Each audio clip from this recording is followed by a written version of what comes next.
and welcome back to my channel. Please do subscribe if you're new, and if you're old, welcome back. So this video I'm going to talk all about my sleep apnea. I realised that I hadn't mentioned it or not really spoke about it, kind of really just breezed over it in the past, and I actually had a comment saying that they would love to know more about it, so of course I share everything, why not? I do want to be totally honest with you. I was diagnosed with sleep apnea, I think it was like September last year. Basically, I was always tired all the time. And my partner actually said that he noticed that I'd started to not breathe in my sleep. And I kind of just thought, I was like, oh God, a bit dramatic. Went to the GP to like, oh yeah, I don't breathe in my sleep. They then obviously like asked you some like simple questions like, do you fall asleep often? And it got to the point also where I was like literally sitting and talking to people and being like, yeah, like in the conversation. So it was like, okay, cool, yeah, something's wrong. Went to the doctors, they passed me on to the hospital. They do this like night test to see how often that you wake or snore and all these other like different, sorry, no, I always say I'm not going to complain about my hair, but it is what it is. And yeah, so see how many times that you wake up in your night. I think mine was something like between 39 to 50 something times per hour. I think that's right. Something like that. I can't remember. This is so bad. That I wake up during the night. So they was like, yeah, you've definitely got sleep apnea. Quite severe sleep apnea. We're going to give you a machine. You have the machine for like a week. You take it back and then they just test you and decide whether, like, because there's different types of facial fittings, which I will explain when I get into it. So then you keep your machine full time. The disclaimer I was going to say earlier, so was, I am really bad at using mine. I know it's so dangerous, and please, if you do have it, always use it and don't get in the habit of not using it. I think because I'm a support worker and I do sleep, that obviously part of my job, I sleep in at my job and I sleep at home and I'm back and forth. I mean, it's just an excuse, but I always like don't take it with me and then I say, oh, I haven't got this and that, and it's just an excuse and it's not good enough and you should always use it. So anyway, it comes in this really cute bag with a strap. I mean, you can wear it, you know, on the shoulder, crossbody. No, I'm just joking. So it comes in a bag like this with an handle thing. So I'm saying I don't take it to work with me and blah, blah, blah. I mean, could it be more convenient? Who knows? So let's take a look inside. And the inside looks a bit like this. So there is the zip compartment here at the top, like a Velcro-y flap section here, and then another Velcro bit at the bottom. So in the top bit of mine is where the pipe is, and then in the Velcro bit is where I keep my machine and my headpiece, and in the bottom here is where I keep my wires. So I'm just going to get it all out, set it all up and show you. In fact, I'll probably show you how I set it up if that's interesting. So you take the main box. Now they will program it all from your sleep study and your week of having it to basically, dusty, to all the settings that you require. So all you literally have to do is take your machine, take your wires. You can only background noise, my partner has just come back from work and he's fixing the toilet seat for us. So you just plug in, I've got like an extension next to me here. So this is just the box, and then you just plug the power cable literally straight into the yellow back one here, like so. Then you take your pipe. So the pipe has two ends, and it has this end which goes into the back of the machine, and this end, oh, I'm just going to turn it off, it's just turned itself on, that goes into the back of the machine. This end that goes into your mask. So again, pipe that goes into the back of the machine, literally. So now this can move, but I personally put it the way, or does it not move? I see what I mean. I always put mine upright, but obviously if you seek yours to the side, to the left, what have you, and you have to really push that in. You can see now like it's really stiff. So but for the purpose of this video, I'm going to put mine at a bit of an angle because I'm sat across from it and I don't want to bend the pipe.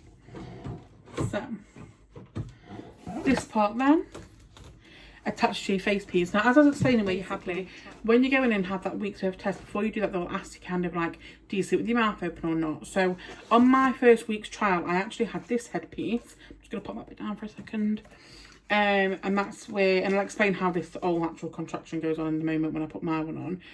But I just want to show you the actual face piece. And this is just a nasal one. So that just pops over. This isn't how you wear it properly, but I'm just going to show you. That pops over the nose and then it connects to the part through that bit there. However, I'm a mouth breather, so a mouth breather, open mouth super. You know what I mean. So I have full face. It's a bit gross. That again goes over like so. So now I'm going to show you. Oh, sorry to lie. So then this bit clips in there, and that is now the full machine all done up. When you put this on and you start breathing,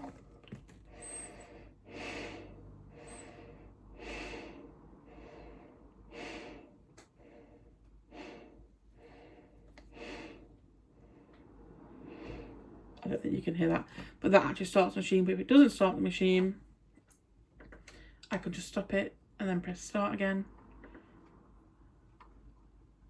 And it'll start the machine again. You might be able to hear it now if I'm not wearing it. I don't know if you can hear that or not. So now I'm going to show you. So to put it on, I actually take this part out. I find it a lot easier to put it on that way. My hair is not in the best style for this at the moment, but it should work. It should work. So I take my glasses off because I said I have my glasses at night time. The way this works, it goes on. So that's going to be at the front of your face. So these kind of go on like your cheeks, and this goes like around the back of your head, and your hair usually sits in the middle of there. However, my bun is quite high, so I might pull mine back. We'll see. We'll see. So my bun might fit just right in the back. And then these side bits pull around and clip magnetically to the front here.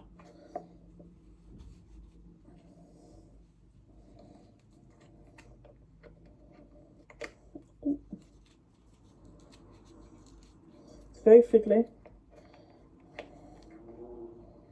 because you want it to be very tight.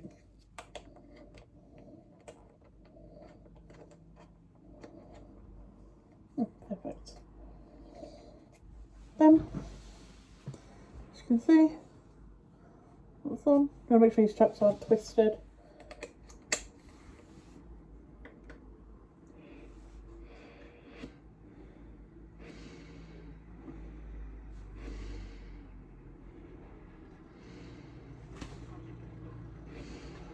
And that's it.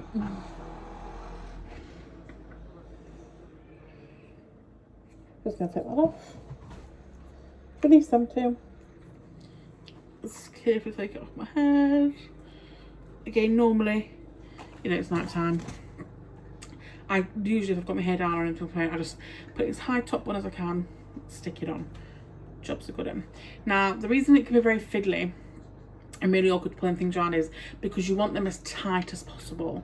Because when you're laying down and you're trying to go to sleep and things moving around and like going on, so you can imagine you're laying on one side, it kind of makes like a gap.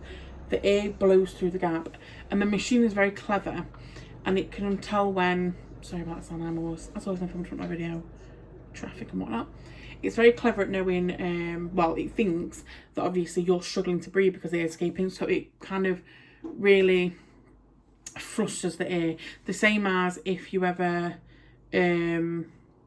like pull off your mask, or if you, basically the machine, the way it works, it has a normal constant airflow of what you need, but then if it detects that you've stopped breathing, it blasts stronger air. So that's what it does basically when it thinks it's moved side to side around or came off or what have you. And that can be really agitating, which is part of the reason, which I shouldn't do it, that I do struggle sometimes to sleep with it. I put it on at night time and I get in bed and I'm starting to move and I'm getting uncomfortable and I'm getting annoyed with it and the ear's blowing, and I'll just rip it off and I'll turn it off. You shouldn't do that. You should really persist with it. I'm going to put my glasses back on because I'm struggling to see.